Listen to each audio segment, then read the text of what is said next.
Selamat datang di Langkah Misteri, tempat di mana dalam setiap langkah akan membawa kalian menuju pada hal-hal yang tidak bisa dijelaskan dengan logika.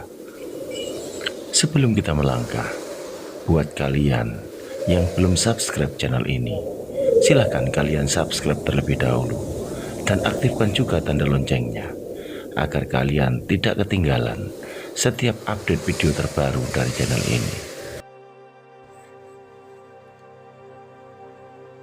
Dia adalah Fauziah, seorang ibu muda yang sedang hamil tua, yang merasakan sakit yang luar biasa karena akan melahirkan.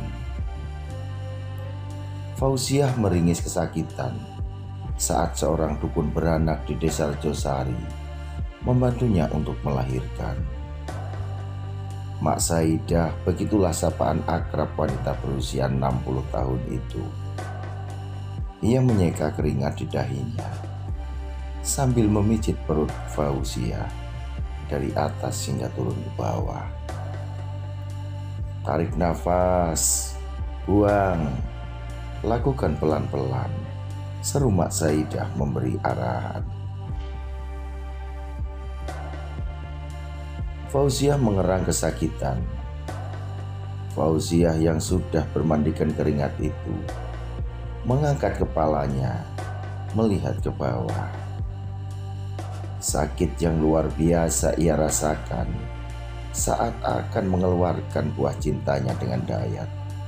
Sayang, Dayat saat ini tengah sibuk menikmati malam pertama dengan istri barunya yang berada di desa sebelah. Kau pasti kuat. Ayo sedikit lagi, kepalanya mulai terlihat, ujar Mak Saidah memberi semangat. Fauziah tak tahu lagi harus mengekspresikan diri.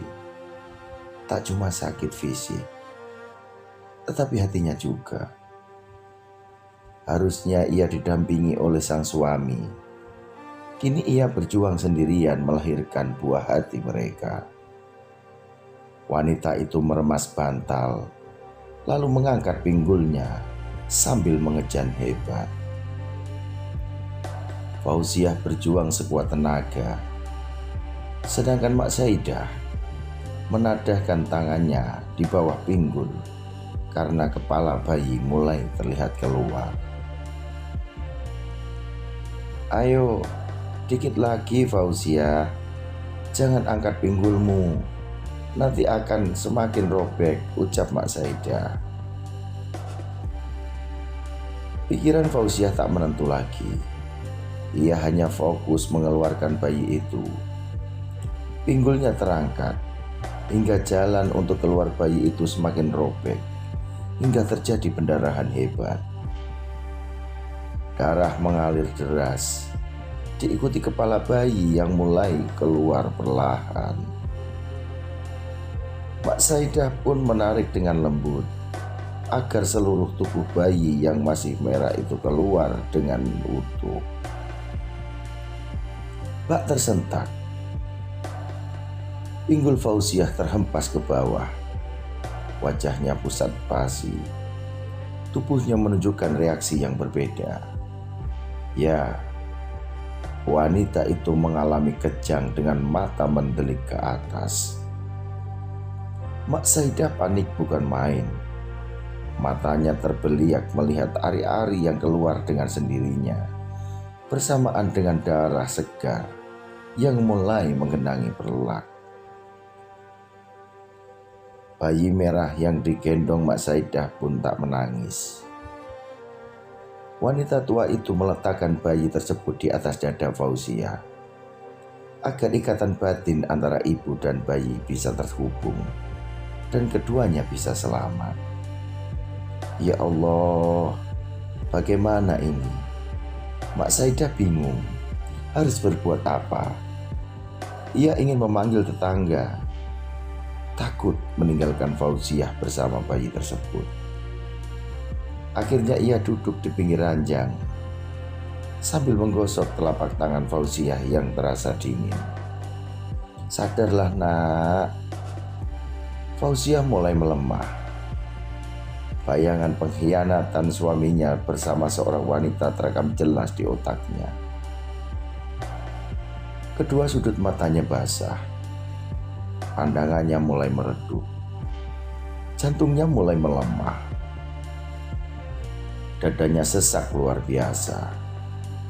Ia mendongak, berusaha menarik napas terakhir, hingga dunia terasa gelap sempurna. Perlahan bulir bening terakhir itu jatuh membasahi permukaan bantal. Mak Saidah segera bangun. Ia memeriksa denyut nadi Fauziah yang sudah terhenti. Kesakitannya telah berakhir.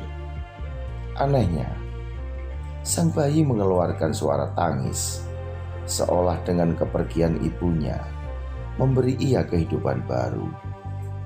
Mak Saidah menggendong bayi itu dari sang ibu. "Sabar ya nak." Bayi berjenis kelamin perempuan itu menangis kejer. Mak Saidah membawanya keluar untuk dilap dan dibedong dengan kain. Ia meletakkan bayi itu di samping jenazah Fauziah. Mak Saidah tak kuasa menahan tangisnya saat bayi itu terus menjerit minta ASI pertama yang harus diberikan oleh Fauziah. Sedangkan ia sibuk mengurus jenazah ibu bayi itu sendirian. Darah yang menggenang di tempat tidur dibersihkan. Sakit hatinya melihat Fauziah yang memang seorang anak yatim piatu. Berharap setelah menikah suaminya akan peduli. Nyatanya, Dayat tak lebih dari seorang pecundang yang gila. Di desa sebelah, sepasang suami istri yang baru menikah itu tengah meneguk nikmat malam pertama mereka. Saat pertempuran itu selesai, keduanya tergeletak di atas sprei yang acak-acakan. Tentu saja dengan napas yang masih tersengal dan peluh yang membanjiri tubuh kedua manusia tak tahu malu itu. "Abang jangan balik lagi ke rumah Fauziah ya." Musda memohon sambil memindahkan kepalanya ke lengan Dayat. "Saat ini abang belum bisa. Abang harus balik ke sana karena Fauziah tengah hamil besar. Takut sewaktu-waktu dia melahirkan tidak ada yang mendampingi," ucap Dayat. Bibir Musda mengerucut. Ia tak terima membagi suaminya dengan Fauziah yang jelas-jelas istri pertama. "Kenapa sayang? Di antara kalian, abang hanya mencintai adik saja. Abang sudah muak dengan wanita bodoh itu. Lalu kapan abang akan meninggalkannya?"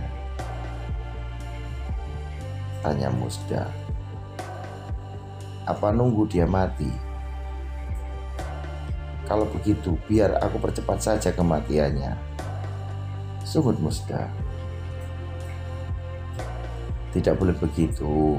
Sabarlah, abang pasti akan tinggalkan dia setelah anak itu lahir. Janji ya bang." Musda menunjukkan jari kelingkingnya. Dayat pun menautkan dengan jari kelingkingnya pula, sebagai tanda bukti bahwa ia akan menepati janji. Musda mendekap ke dada Dayat. "Ayo kita tidur, sudah larut malam. Besok subuh abang harus balik ke sana.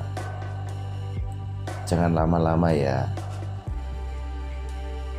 Kalau tidak, aku bakal samperin abang ke sana dan umumkan pernikahan kita di depan para warga desa," Musda mengancam. "Iya sayang." Dayat memeluk Musda dengan erat sambil memejamkan mata. Semalam Mak Saidah terjaga sambil menimang bayi kehausan yang hanya ia beri sedikit madu di bibir mungil sebagai pengganti ASI agar bayi itu diam. Saat azan subuh telah berkumandang, barulah ia berani keluar meminta pertolongan pada tetangga yang jarak rumahnya 50 meter dari rumah Fauziah. Maklum saja, mereka tinggal di pelosok, masih kental akan hal mistis dan kepercayaan nenek moyang. Mak Saidah berlari mengetuk pintu rumah salah seorang warga. "Assalamualaikum," serunya. Mak Saidah khawatir meninggalkan jenazah Fauziah terlalu lama bersama bayi malang itu. Begitu pintu dibuka, muncul seorang wanita parubaya dengan postur tubuh berisi. "Waalaikumsalam. Mak Saidah, ada apa?" tanya wanita bernama Kasini itu. "Kasini, itu Fauziah meninggal," Mak Saidah memberitahu. "Fauziah istrinya Dayat." Kasini sedikit kurang yakin. "Iya. Innalillahi wa inna ilaihi rajiun. Kapan meninggalnya, Mak?" Kasini kaget bukan main. "Semalam saat emak bantu dia melahirkan. Dia pendarahannya hebat, tapi bayinya selamat," ucap Mak Saidah bercucuran air mata. "Baiklah, Mak, aku akan ke sana. Tapi aku ganti pakaian dulu sekalian mengabarkan warga lain." Mak Saidah mengangguk. Ia balik badan kembali ke rumah Fauziah. "Kemana ini si Dayat? Kenapa dia tidak pulang?" Para pelayat bertanya-tanya, kemana pria itu? Sebab sedari tadi tak tampak batang hidungnya. Dayat yang baru tiba dengan motornya tercengang. Mendapati halaman rumahnya sudah terpasang tenda dan jajaran kursi. Ia mengalihkan pandangannya pada pojok pagar yang tertancap bendera kuning sebagai tanda duka cita.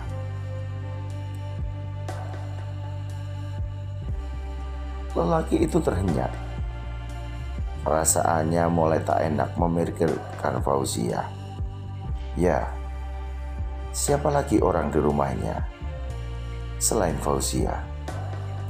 Sedangkan kedua orang tuanya tinggal di desa lain. "Ini Dayat, kemana saja kau?" Kepala desa bernama Danu itu menghampiri Dayat. Pak Kades, ada apa ini?" "Ada apa bagaimana? Istrimu Fauziah meninggal semalam. Bisa-bisanya kau bertanya ada apa?" Danu heran melihat sikap Dayat. Lelaki itu terpaku di tempat. Ia tak percaya dengan kabar duka tentang kematian istrinya. Mata Dayat berkaca-kaca.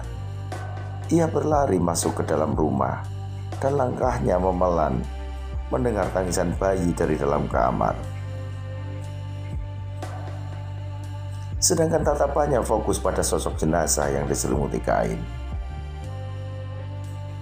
Dikelilingi oleh para ibu-ibu yang membaca Yasin. Semua pasang mata tertuju padanya. Tentu saja dengan pertanyaan yang sama menggerayangi otak mereka. Kemana saja Dayat? Mak Saidah keluar sambil membawa bayi. Tatapannya begitu tajam melihat Dayat yang mematung bercucuran air mata. Dia berjuang sendirian melahirkan darah dagingmu ke dunia. Sedangkan kau baru pulang setelah semalaman menikmati malam pertama dengan istri barumu, ucap Mak Saidah dengan suara bergetar.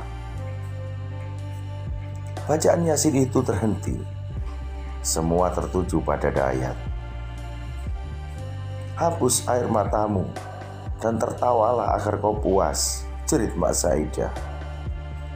Meski tidak ada hubungan darah dengan Fauziah, ia bisa merasakan kesakitan wanita malang yang sudah terbaring jadi jenazah itu. Mak Saidah, tenanglah, salah seorang berusaha menenangkan Mak Saidah yang sedang tersulut emosi. Dia sakit, tak cuma hatinya yang dihancurkan, Fisiknya juga, Mak Saidah menangis terseduh-seduh.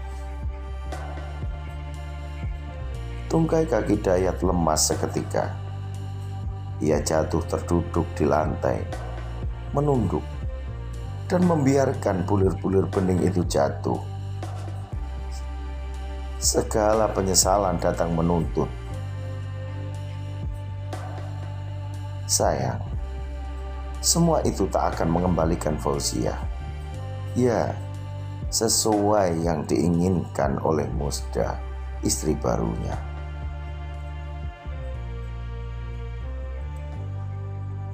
Berita duka yang dikabarkan melalui masjid itu terdengar sampai ke desa sebelah. Musda yang tengah berbelanja di sebuah warung itu pun mendengar beberapa orang sedang membahas tentang kematian seseorang di desa lain. Siapa sih yang meninggal? Kalau tidak salah, tadi namanya Fauziah. Masih muda loh, sahut yang lain. Memang berapa umurnya? Berapa ya? Sekitar 20-an, 23 atau 2 berapa, aku kurang jelas. Sudah bersuami kok. Nama suaminya disebutkan Hidayat kalau tidak salah. Dek! Musda sangat kaget. Semua yang dikatakan oleh para ibu-ibu di warung tersebut begitu ia kenal. Fauziah meninggal. Kenapa? Musda membatin seolah tak percaya. Ia mematung, tetapi otaknya dipenuhi pertanyaan tentang penyebab kematian Fauziah. Bahkan, Dayat tidak cerita apapun. Entah sakit atau apa. Ia cuma tahu Fauziah sedang hamil. Musda setelah sekian lama menjanda, akhirnya buka puasa juga ya, sindir seorang sambil menyenggol bahu Musda. Katanya kau nikah siri ya. Kok mau sih? Patut dicurigai, jangan-jangan suami orang. Bahaya loh, bisa dilabrak istrinya, tambah yang lain. Dada Musda bergemuruh hebat. Ia merasa tak nyaman di sana. Bergegas ia tinggalkan warung tersebut tanpa membeli apapun. Musda mengenakan selendang penutup kepala. Ia lagi-lagi ragu ingin datang melayat ke desa Rejosari. Namun, rasa penasarannya mengalahkan apapun. Ia pun memutuskan pergi ke desa tersebut sambil mengendarai motor. Sesampainya di sana, ia melirik kiri kanan, takut ada yang mengenalinya sebagai istri kedua Dayat. Meski pernikahan mereka disembunyikan dari semua orang, kecuali keluarga darinya saja yang tahu. Langkahnya terhenti saat akan masuk ke dalam rumah. Setelah melihat Dayat menangis di hadapan jenazah Fauziah. Katanya sudah tak cinta. Tapi kenapa bisa menangisi wanita itu lagi? Musda bergumam kesal. Ia dilanda rasa cemburu yang begitu besar. Maaf, aku ingin masuk. Seorang pelayat menegurnya karena berdiri menghalangi jalan untuk masuk. Musda menjauh. Ia tak tahan melihat pemandangan yang ada. Hatinya sakit. Sekalipun ia sadar setelah itu Dayat akan menjadi miliknya sepenuhnya, wanita itu memutuskan untuk pulang ke rumahnya. Di dalam sana, Dayat memeluk Fauziah, mengguncang tubuh wanita yang sudah melahirkan zuriatnya ke dunia. Bangun dek, jangan tinggalkan abang. Dayat histeris. Ia mencintai Fauziah. Di sisi lain nafsunya begitu besar. ia tak bisa setia dengan satu wanita saja. Berat meninggalkan Fauziah, tetapi ingin Musda juga. Sangat egois. Ia pikir cintanya memudar terhadap Fauziah yang ia anggap membosankan. Nyatanya, ia baru sadar setelah Fauziah tiada. Semua terasa menyakitkan. Semua janji-janji manisnya pada Musda terlupa begitu saja. Sebaiknya jenazah dimandikan, jangan dibiarkan terlalu lama, kasihan. Seorang yang biasa mengurus jenazah wanita di desa itu menyeru, "Kami akan mengangkat jenazah istrimu untuk dimandikan," ucap seorang wanita seraya menarik tubuh Dayat dari hadapan Fauziah. Lelaki itu menepis kasar tangan wanita itu, hingga orang di sekitarnya terlonjak kaget. "Apa-apaan kau ini? Sudah salah, malah menyiksa dia pula. Awas, biar kami mandikan dia.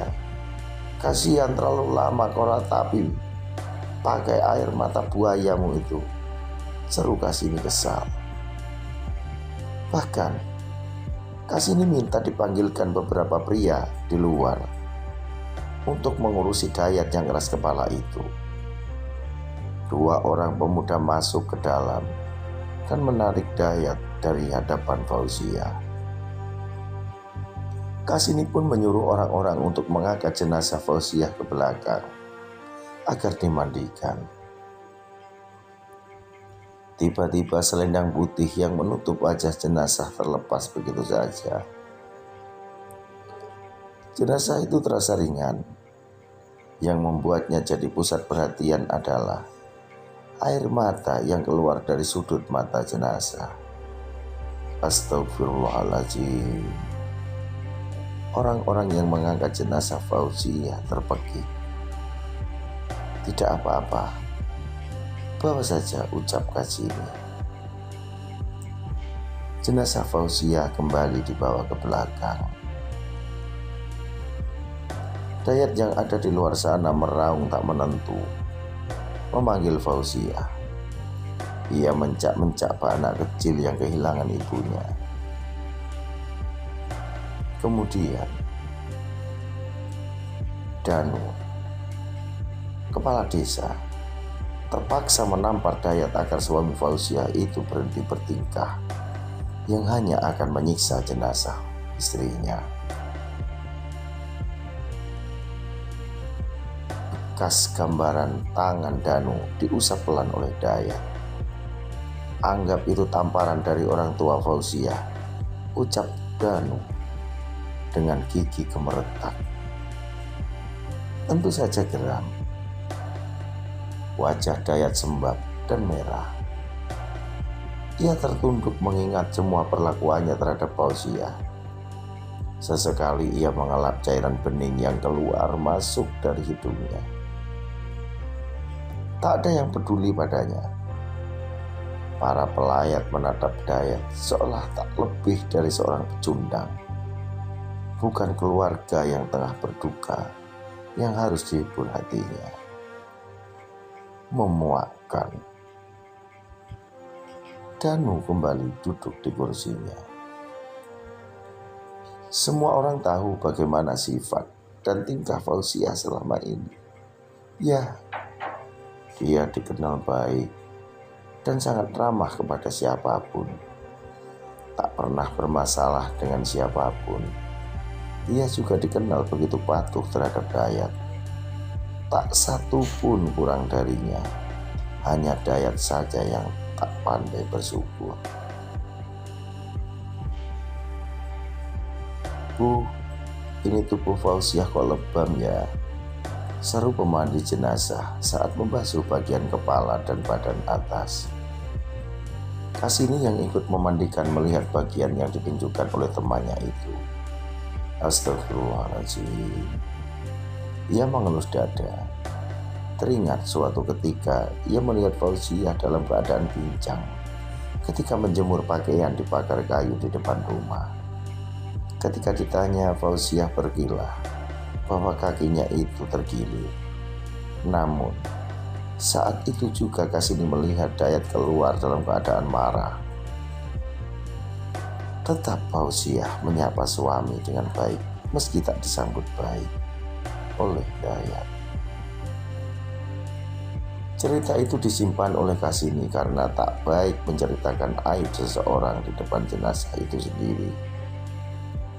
Meski ia jadi paham bahwa selama ini Fauziah juga mengalami KDRT. Mandikan saja dia, Kasini berucap dan kembali memandikan Fauziah sambil menahan pedih di hatinya mengenang nasib wanita itu. Bukan orang itu saja, Kasini menemukan bekas luka di bagian pergelangan kaki kanan. Air mata Kasini tergenang. Ia tahu Fauziah menyimpan rapat-rapat perlakuan buruk suaminya pada semua orang. Meski begitu, kini telah diketahui setelah kematiannya. Kebencian Kasini kian bertambah terhadap Dayat. Jenazah telah selesai dimandikan dan dibawa kembali ke dalam untuk dikafani. Saat semua selesai, bayi yang tadi digendong Mak Saidah diletakkan di samping jenazah sang ibu. Semua orang tak kuasa menahan pilu. Dayat masuk dengan langkah tertatih. Ia menatap wajah pucat basi Fauziah yang bagian hidung telah tersumbat kapas putih. Sekilas ia menatap bayinya. Tubuhnya melorot ke bawah. Ia mengambil bayi itu. "Maafkan Bapak, Nak. Maafkan Bapak," lirih Dayat sambil menciumi wajah mungil putrinya. Bayi itu menangis, memberi pertanda bahwa ia tak ingin berada di dalam gendongan lelaki yang sudah menyakiti ibunya. Letakkan bayi itu di samping ibunya. Mak Saidah memerintah dengan ekspresi datar.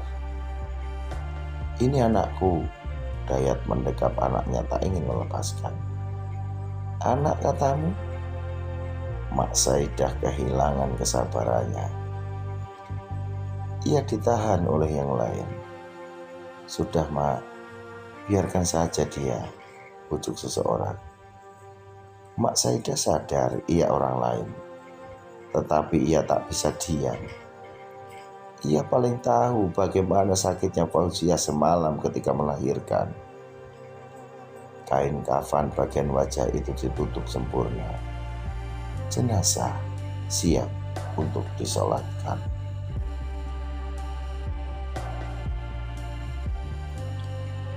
Setelah jenazah Fauziah selesai disolatkan, kemudian warga mengantarkan jenazah Fauziah ke tempat peristirahatan terakhir. Aroma bunga kantil mendominasi di gundukan tanah merah yang basah itu. Suasana jadi hening saat para pengantar jenazah telah meninggalkan makam.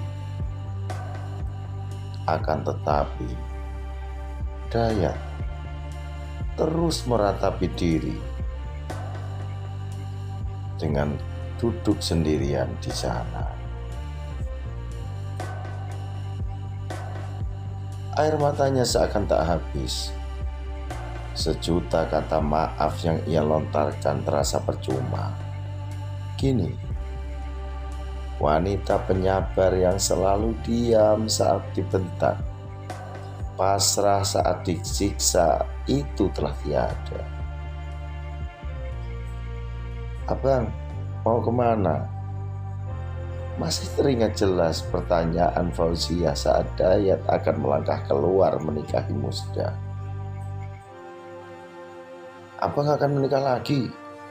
"Apa?" "Abang, adik tidak setuju. Ingat, Adik tengah mengandung anak abang. Fauzia sempat menarik lengan Dayat, memohon agar Dayat mengurungkan niatnya itu. Setuju atau tidak, abang akan tetap menikah dengan Musda. Dia lebih pintar menyenangkan suami daripadamu, yang tiap harinya hanya selalu berputar di rumah, kucel, tak pandai jaga diri. Hinaan itu membuat Fauzia melepaskan cengkeraman tangannya pada lengan Dayat. Ia mematung dan menatap nanar punggung suaminya yang menjauh.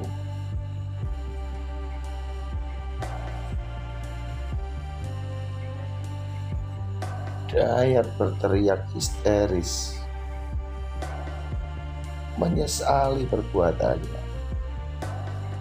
Ia memeluk gundukan tanah itu. Sikap baik Fauzia selama hidupnya membuat ia terkenang dan menyesal bukan main. Untuk apa lagi? Apakah tunggu tiada baru menyesal semuanya?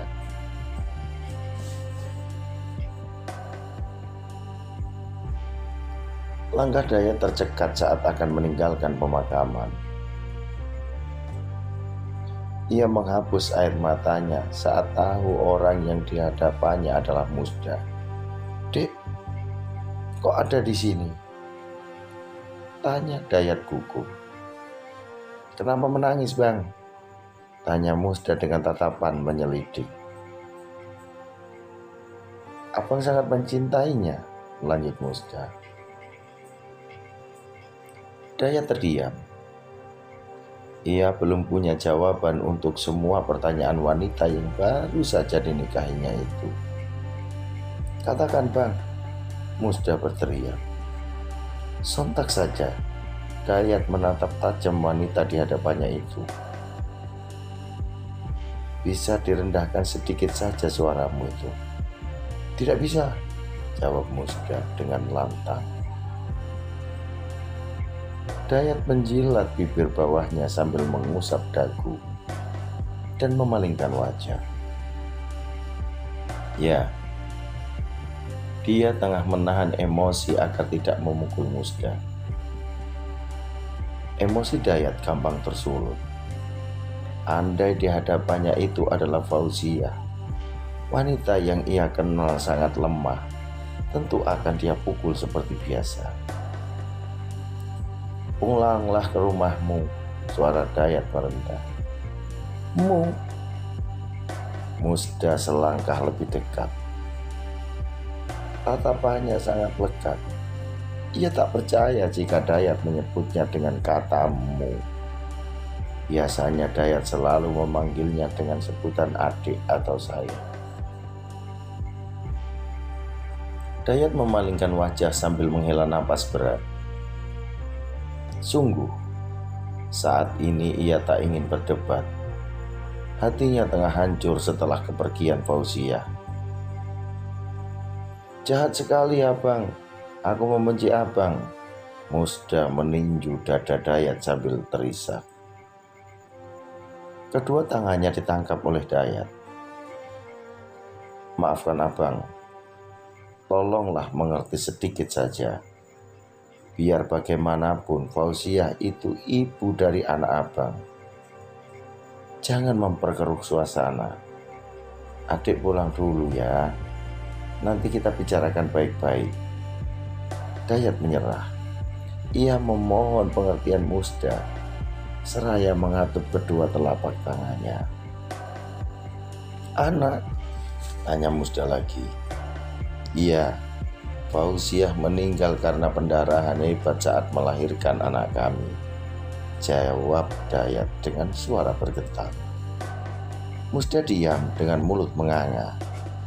Ia makin cemburu lagi setelah mendengar anak itu lahir. Tentu Dayat akan semakin berat meninggalkan bayi itu demi dirinya.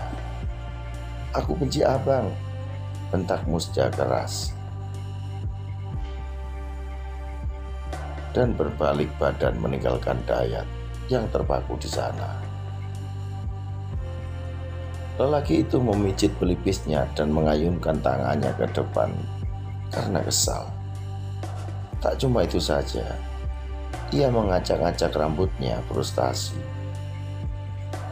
Dayat mengusap wajah laki-laki teringat Fauziah yang tak pernah menuntutnya seperti Musda. "Abang capek, adik pijit ya. Kalau ada masalah apa-apa ceria."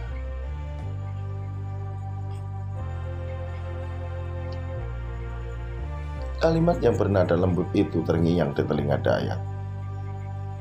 Kadang ia benci diperhatikan, sekarang ia rindu. Dadanya kian sesak mengingat itu semua. Seakan tidak ada celah sedikit pun pada diri Fauziah. Ia menoleh ke belakang. Hatinya seperti teriris melihat gundukan tanah itu. Dengan langkah gamang, Dayat memaksa pulang. Dayat memasuki pekarangan rumah. Tinggal beberapa tetangga dekat saja yang masih betah di sana. Tak ada yang menyapanya atau sebaliknya. Ia tak punya muka lagi menunjukkan ke hadapan orang-orang. Hanya tertunduk sambil berlalu masuk ke dalam rumah.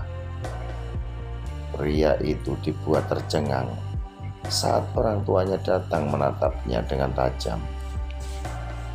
Halimah, sang ibu, sudah mendengar semua ceritanya dari mulut para tetangga tentang kematian Fauziah dan juga pernikahan Dayat.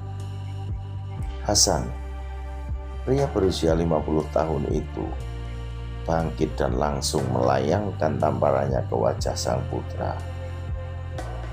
"Kurang ajar kau," Hardik Hasan dengan mata nyalang. Dayat mengusap bekas tamparan dari ayahnya. Hari ini, ia menerima tamparan 2 kali atas semua yang terjadi. Marah? Tentu saja tidak. Ia mengakui dirinya salah dan layak mendapatkan itu. Biasanya ada Fauziah yang selalu pasang badan saat Hasan memarahinya. Kini, di hadapan semua orang ia tak lebih dari seorang tersangka tanpa ada seorang pun yang membelanya. Cih, menjijikkan. Hasan melotot tajam. Saking kesalnya melihat Dayat yang telah mencoreng arang ke wajahnya. Kini Dayat hanya bisa tertunduk malu, disaksikan banyak orang. Semalam ia melewati mimpi indah bersama Musda. Pagi ini dan seterusnya, ia harus menikmati mimpi buruk yang ia tak sangka sama sekali. Halimah sendiri tak henti-hentinya menyeka bulir bening seraya menimang cucunya. "Kurang apa selama ini Fauziah padamu? Hah? Hingga kau kurang ajar terhadapnya?" Hasan berkacak pinggang. "Pak, sudah. Kasihan cucu kita," ucap Halimah. Bukan ingin membela, tetapi ia malu diperhatikan orang lain, terlebih mengingat sang cucu yang harusnya disambut dengan sukacita, malah keributan yang ada. Hasan berdengkus sebelum meninggalkan Dayat yang mematung. "Kami yang akan mengurus bayi ini. Silahkan kau pergi ke rumah wanitamu itu," ungkas Hasan. Mata Dayat terbeliak. Ia menyayangi anak itu. "Jangan, Pak, biar aku mengurusnya. Aku ayahnya, dia darah dagingku." Dayat menghampiri kedua orang tuanya yang bersiap membawa bayi yang belum diberi nama itu. Hasan menepis tangan Dayat dengan kasar saat bayi itu akan diambil oleh ayah kandungnya. Keduanya saling berebut hak asuh. Halimah dihalangi oleh suaminya agar Dayat tak sampai menyentuh bayi tersebut. "Pak, dia anakku. Kau memang ayahnya, ayah yang tidak tahu diri." Kasini mendekat ke Halimah. "Bu, bayi yang belum berumur 40 hari belum boleh dibawa keluar, apalagi bepergian. Ibunya baru saja meninggal. Arwah almarhumah pasti akan sedih anaknya tidak di rumah ini. Tunggulah sampai 40 hari. Kasini berucap, bukan ia berpihak kepada Dayat, tetapi memang begitu harusnya. Pamali membawa anak bayi keluar rumah sebelum 40 hari. Karena rentan dan disukai makhluk halus, bayi yang lahir bersamaan meninggalnya sang ibu dipercaya masih di dalam penjagaan arwah ibunya di rumah itu. Halimah juga tahu hal itu. Ia menyentuh pundak suaminya yang masih bersitegang dengan sang putra. "Pak," panggil Halimah. Hasan berhenti. Suasana hening. Beberapa detik sampai Hasan menoleh pada istrinya. Halimah geleng-geleng kepala. "Pak Hasan, cucu bapak belum ada 40 hari usianya. Pamali dibawa keluar dari rumah ini." Kasini menjelaskan. "Iya Pak." Halimah ikut membenarkan. Hasan melirik Dayat sekilas, lalu memandang cucunya yang masih diberi susu formula oleh Halimah. Lelaki tua itu menarik napas dalam-dalam. "Ibu tinggal di sini selama 40 hari untuk mengurus cucu kita. Mana bisa pria tak tahu malu ini mengurusnya. Taunya bikin saja, lalu bersenang-senang di atas rasa sakit istrinya." Dengan segala pertimbangan, akhirnya Hasan mengalah demi kebaikan cucunya. Ia juga menyinggung Dayat. Halimah mengangguk. Ia akan mengurus cucunya di rumah itu. Dayat pun diam tak berkutik. Ia berjanji di dalam hati, mulai hari ini akan mengurus bayinya. Dayat berdiri di depan pintu menunggu semua warga yang tak siap pulang dari rumahnya. Jam saat itu telah menunjukkan pukul 10 malam. Ia menutup semua pintu dan berniat menilik bayinya di dalam kamar. Ia mendapati Halimah tengah mengganti popok bayi perempuan tersebut. Halimah terlihat bahagia mengurus cucunya. Setelah semua selesai, ia mengangkat bayi itu dan ditimang. Kecupan lembut mendarat di kening cucunya sebagai bentuk rasa kasih sayang. Halimah bersenandung sambil berdiri menggendong bayi itu. Ia seakan tak peduli dengan kehadiran Dayat yang menatap di ambang pintu. Ingin sekali rasanya Dayat menimang buah hatinya, tetapi ia masih takut dengan penolakan ibunya. Dayat mengembuskan napas kasar, berharap suatu saat ia bisa bersikap layaknya seorang ayah terhadap anaknya. Digendong, bermain bersama, bercanda bersama, ia tak sabar akan hal itu.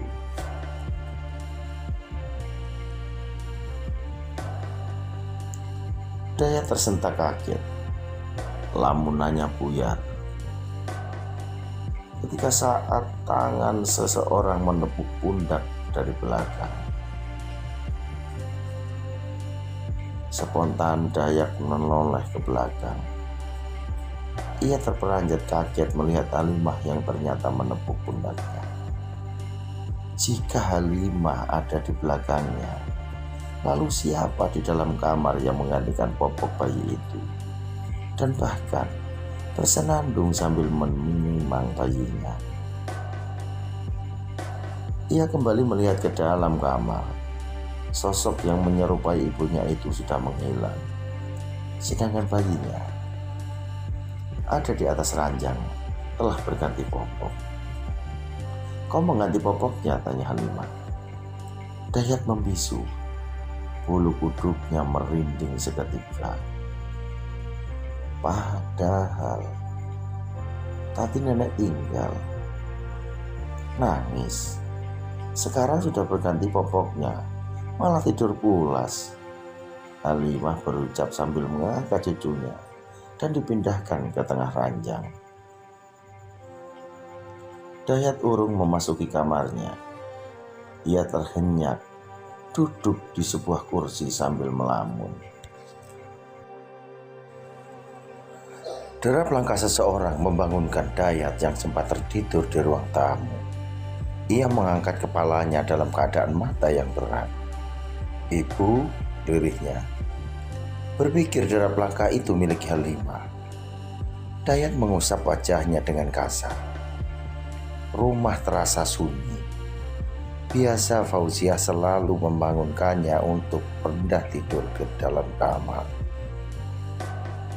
"Rumah ini sepi tanpamu, Dek." Dayat membatin sambil menatap sekeliling. Sorot mata Dayat terhenti di depan pintu kamarnya yang setengah terbuka. Ia melihat bayangan putih yang bergerak pelan. Dayat mengucek matanya memastikan siapa di kamarnya. Mungkinkah Halimah yang belum tidur karena sibuk menimang sang buah hati? Dayat melirik jam dinding di atas pintu tengah yang jadi penyekat antara ruang depan dan belakang bagian dapur. Jarum jam menunjukkan angka 1. Dayat beranjak bangkit, ingin meminta ibunya tidur karena sudah larut malam. "Bu," Dayat mendorong daun pintu kamarnya agar terbuka lebar. Ia melihat Halimah tidur pulas, sedangkan di samping wanita parubaya itu ada putrinya yang ikut tertidur bersama sang nenek. Dayat menghembuskan napas berat dan menutup pintu kamar, membiarkan ibunya tidur di dalam sana bersama putrinya. Niat Dayat ingin tidur di kamar sebelah, kamar yang jadi tempat Fauziah menangisi sikapnya selama ini. Kamar yang jadi tempat pelarian kala Dayat mengusir dan tak ingin tidur bersama. Langkahnya tercekat mendengar tangis pilu seorang perempuan di dalam sana. Tangis itu sama tangis Fauziah yang selalu membuatnya muak. Dayat mendongak ke atas. Ia merasa dihantui perasaan bersalah. Fauziah telah tiada, tetapi kenangan wanita itu tengah menghukumnya saat ini. Ia masih menganggap apa yang terjadi saat ini adalah halusinasi. Tubuh lelaki itu melorot ke bawah. Ia bersandar di daun pintu, merapatkan kedua lututnya dan memeluk sambil membenamkan wajah. Dayat menangis terseduh-seduh menyesali semuanya. Musda tak tenang karena pikirannya tertuju pada Dayat. Abang masih mencintainya, geram Musda, seraya menyingkirkan bedak dan bagian dari perawatan wajah lainnya dari atas meja rias. Bahkan sebuah botol parfum pecah hingga aromanya menyebar ke seluruh ruang kamar. Wajahnya bergemuruh hebat, membayangkan tiap tetesan air mata Dayat untuk Fauziah, membuat Musda terbakar api cemburu. Wanita itu menangkup wajah dengan kedua sikut tangan, bertopang di atas meja. Tangis Musda pecah. Ia ingin Dayat kembali padanya malam itu juga. Ia terpikir ingin menjemput ke sana, namun takut karena sudah larut malam. Apalagi untuk sampai ke desa Rejosari, harus melewati jembatan sepanjang 15 meter sebagai pembatas antar desa.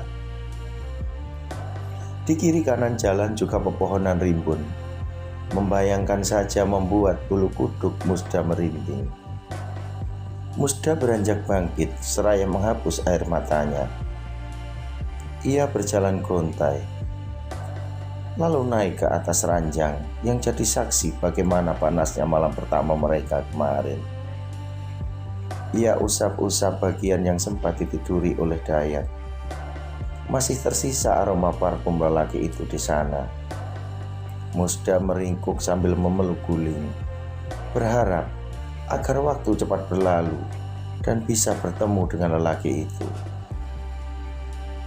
Sementara itu, suara bayi perempuan itu membuat Halimah tersentak bangun. Ia membuka mata, lalu memeriksa bagian pantat bayi, apakah basah atau tidak. Benar saja, cucunya lagi buang air kecil. Suara bayi itu melengking karena risih popoknya basah. Iya, sabar ya nak.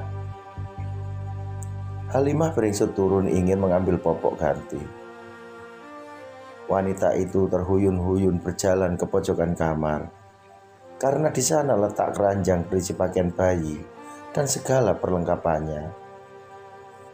Halimah mengambil kain bedong dan popok. Tak lupa bedak juga.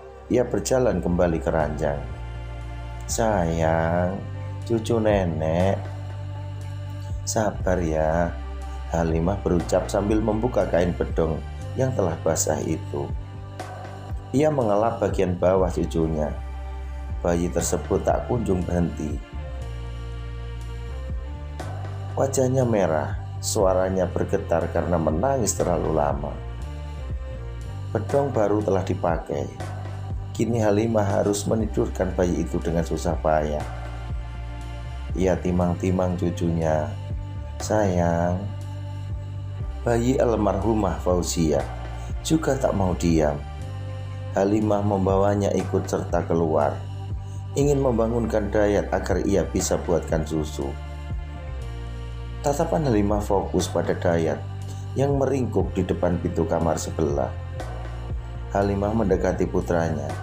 Dayat, bangun, seru Halimah. Suara Halimah dan jerit tangis bayi tersebut membangunkan Dayat dengan mudah. Mata Dayat yang sembab dan berat itu memandang ke arah ibunya dengan samar. Iya dek, ada apa? Dayat bangkit sambil mengucek matanya. Ini jaga anakmu, ibu mau buatkan susu dulu, ucap Halimah. Dayat memandang ibunya dengan heran, lalu menautkan kedua alisnya. Beberapa detik yang lalu ia seperti melihat Fauziah yang menggendong bayi mereka. Ternyata penglihatannya salah, bukan Fauziah, tetapi Halimah ibunya. Ini pegang anakmu. Halimah menyerahkan bayi itu pada ayahnya. Dayat memegang bayi itu seperti orang kebingungan, kemudian menatap punggung ibunya yang menjauh menuju dapur. Haus ya nak, suara Dayat terdengar serak. Ia membelai rambut sang bayi dan berdiri bangkit. Langkah Dayat sempoyongan. Ia menimang bayi itu di ruang depan. Sabar ya, nenek sedang buatkan susu untukmu, ucap Dayat. Dayat menyentuh dahi anaknya. Mata Dayat membulat sempurna karena tubuh bayinya terasa panas. Ia setengah berlari menyusul sang ibu karena ingin memberitahu. Bu, ini anakku badannya panas. Apa dia demam? Seruan Dayat melemah saat ia melihat sosok wanita berambut panjang menjuntai ke lantai dengan gaun putih lusuh, berdiri menghadap meja kompor.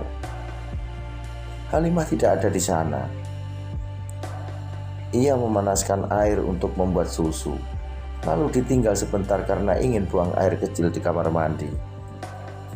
Dayat diam terpaku. Tangis putrinya kian menjadi. "Kenapa kau melamun di situ?" seru Halimah yang tiba-tiba keluar dari kamar mandi. Sontak Dayat melompat kaget. Ia kembali memandang ke arah meja kompor. Sosok yang dilihatnya tadi sudah tidak ada.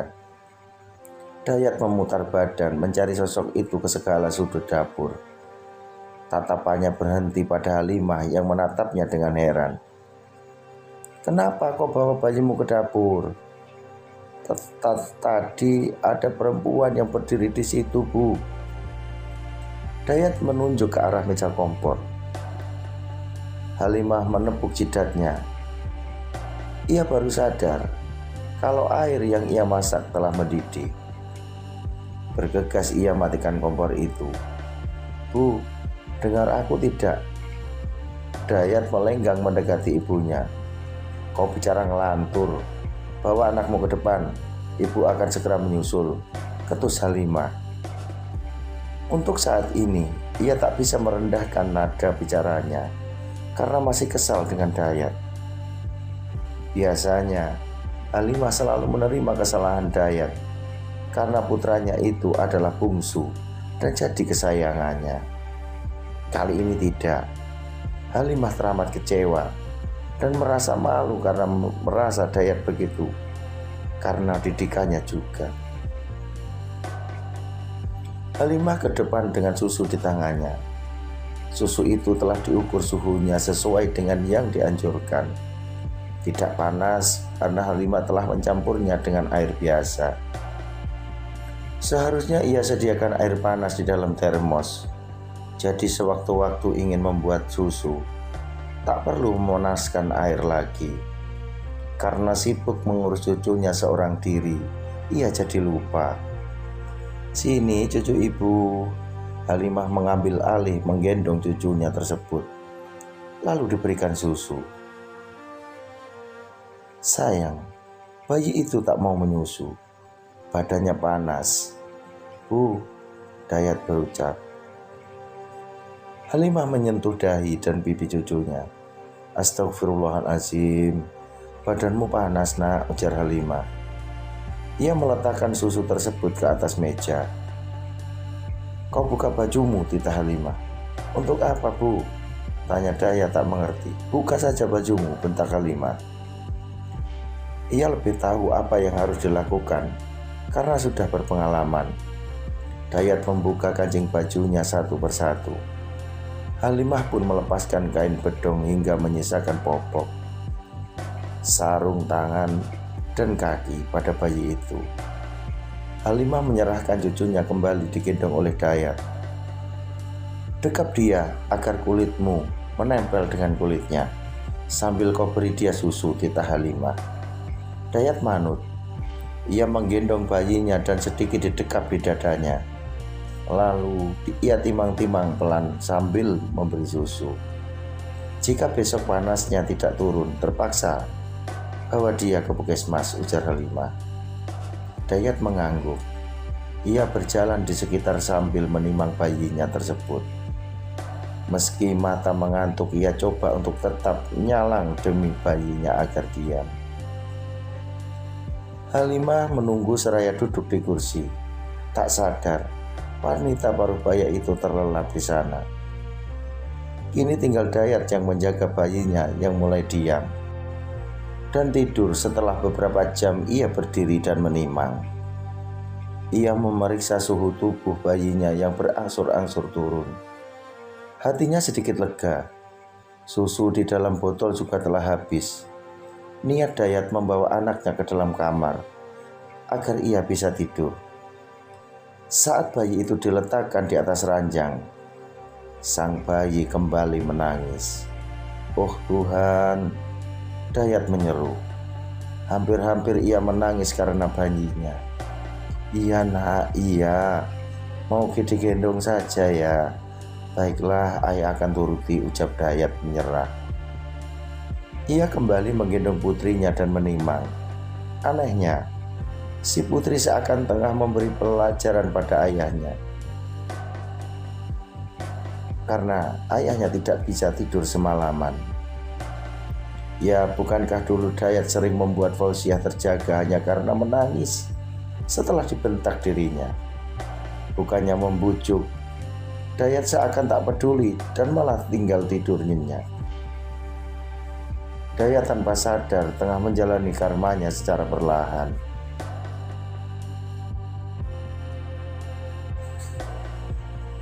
Demikianlah sepenggal kisah ini.